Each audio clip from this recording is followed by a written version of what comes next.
آج زلفی اور فردوس کی شادی تھی۔ یوں تو شادیاں بہت ہوتی ہیں، مگر زلفی اور فردوس کی شادی کچھ الگ ہی تھی۔ دونوں آپس میں کزن تھے، مگر خاندانی رقابت ہر بار آڑے آتی رہی۔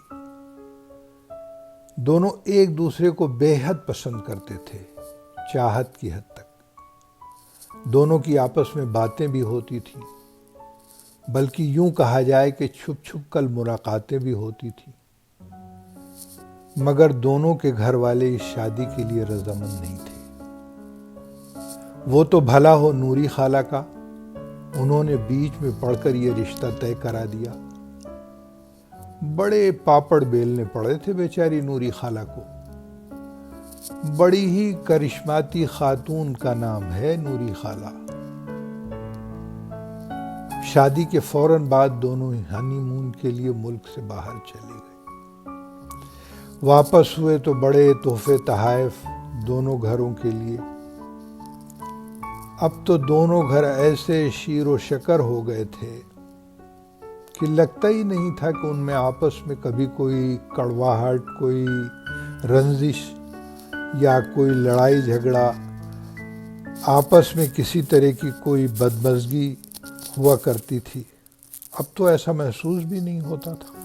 اب تو دونوں گھر ایک ہی ہو گئے تھے۔ وقت آگے بڑھا، زلفی اور فردوس کو اللہ نے جڑواں اولاد عطا کی، ایک بیٹا اور ایک بیٹی۔ مگر کچھ ایسا ہوا کہ ڈاکٹر نے کہا کہ اب آگے کوئی اولاد نہیں ہو سکتی۔ پھر بھی دونوں خوش تھے کہ انہیں اللہ نے بیٹا اور بیٹی دونوں سے نواز دیا ہے۔ یہی اچھی طرح پل جائیں بہت ہے۔ زلفی کا اپنا بزنس تھا اور وہ مزاج میں تھوڑا سخت بھی تھا۔ والدین کے انتقال کے بعد سارا لوڈ زلفی پر آ گیا تھا، کیونکہ ماں باپ کی اکیلی اولاد تھا۔ اب بچوں کو بھی وقت کم دے پاتا تھا، اور فردوس کو بھی۔ اس لیے بچوں سے فرینکنس بھی کم ہو گئی تھی۔ ادھر فردوس کا وقت اور توجہ سب بچوں پر مرکوز تھی۔ بچے بھی اب بڑے ہو چلے تھے۔ دونوں کی پرورش میں فردوس نے اپنی جان لگا دی تھی۔ زلفی میٹنگز کی وجہ سے اکثر گھر میں دیر سے آتا، اور بزنس کی وجہ سے شہر سے باہر بھی اسے جانا پڑتا تھا۔ نتیجتاً اب وہ پیار محبت کی باتیں کہیں پیچھے چھوٹ گئی تھی، اور روز مرہ کے معاملات اور معمولات کا زندگی میں دخل بڑھ گیا تھا۔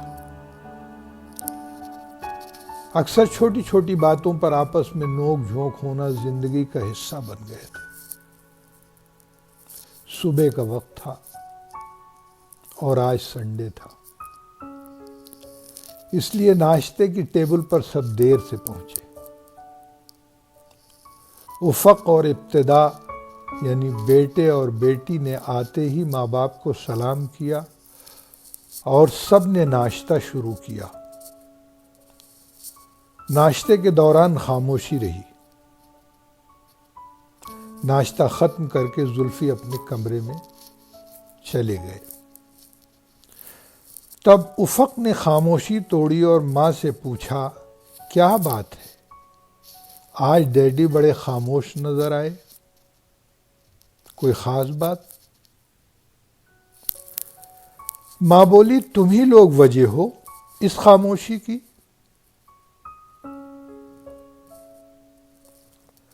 یہ سن کر ابتدا حیرت زدہ ہو گئی اور بولی، کیا مطلب؟ ہم لوگوں کی وجہ سے؟ ماں نے کہا، مطلب یہ کہ تمہارے ڈیڈی تم دونوں کو آگے کی تعلیم کے لیے ملک سے باہر بھیجنے کے لیے تیار نہیں ہیں۔ وہ یہ چاہتے ہیں کہ تم دونوں آگے کی تعلیم یہیں حاصل کرو اور تعلیم مکمل کر کے ان کے بزنس میں ان کا ساتھ دو، ان کا ہاتھ بٹاؤ۔ یہ سن کر افق اور ابتدا کے منہ سے غیر ارادی طور پر ایک ساتھ نکلا، او نو! تھوڑی دیر خاموش رہنے کے بعد دونوں نے ماحول کا جائزہ لیا، پھر اپنی ماں کو مخاطب کرتے ہوئے دونوں بولے، ممی آپ تو تیار ہیں نا؟ ماں بولی، میرے اکیلے تیار ہونے سے کیا ہوگا جب تک تمہارے ڈیڈی تیار نہیں ہوں گے۔ تھوڑی دیر کے لیے ماحول میں پھر خاموشی چھا گئی۔ خاموشی توڑتے ہوئے ماں بولی، اچھا تم لوگ ٹینشن مت لو، میں دوبارہ بات کروں گی۔ یہ کہہ کر وہ ایک لمحے کے لیے رکیں اور پھر بولی، میں ابھی جاتی ہوں اور ابھی جا کر اسی وقت بات کرتی ہوں۔ وہ اٹھ کر کمرے میں چلی گئی۔ شوہر کو سمجھانے کی کوشش کی، سخت سست گفتگو بھی ہوئی، کچھ نوک جھونک بھی ہوئی، اور آخر میں وہ رضامندی کا پروانہ لے کر واپس ہوئی۔ جب آ کر انہوں نے بچوں کو بتایا تو بچے بہت خوش ہوئے اور خوشی سے ماں سے لپٹ گئے اور کہنے لگے، مام یو آر گریٹ۔ بچے خوش ہو کر چلے گئے، لیکن فردوس اس خیال سے کہ بیٹی اور بیٹا دونوں اس سے دور بلکہ بہت دور چلے جائیں گے، یعنی دوسرے ملک چلے جائیں گے، اس خیال میں وہ کھو گئی۔ اس کے اوپر اس کا بڑا اثر تھا، اور اکثر و بیشتر وہ یہ سوچتے ہوئے وحشت زدہ ہو جاتی تھی اور پھوٹ پھوٹ کر رونے لگتی تھی۔ وہ اس لیے بھی کہ اب وہ اپنے آپ کو بہت اکیلا محسوس کرنے لگی تھی، کیونکہ شوہر کی کاروباری مصروفیت میں اس کے لیے وقت نہ کے برابر تھا، لیکن وہ کسی سے یہ کہہ بھی نہیں سکتی تھی، خود ہی گھٹ گھٹ کر رہتی تھی۔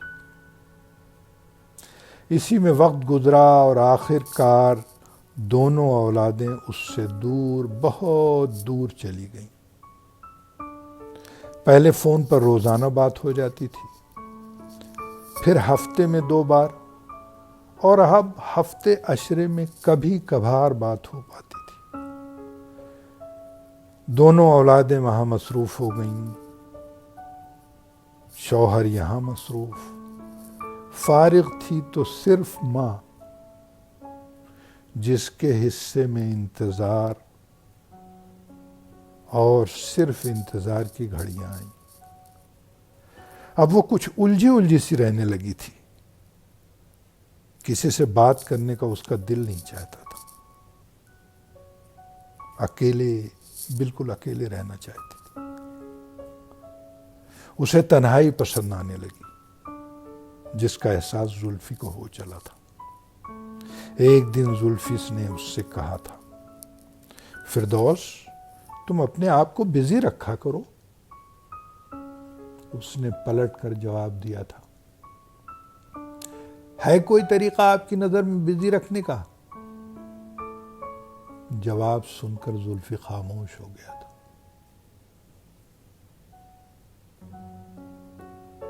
اور پھر وہ اٹھ کر اپنے کمرے میں چلا گیا تھا۔ روز کی طرح اس وقت پھر فردوس اکیلی رہ گئی تھی، بالکل اکیلی، تنہا۔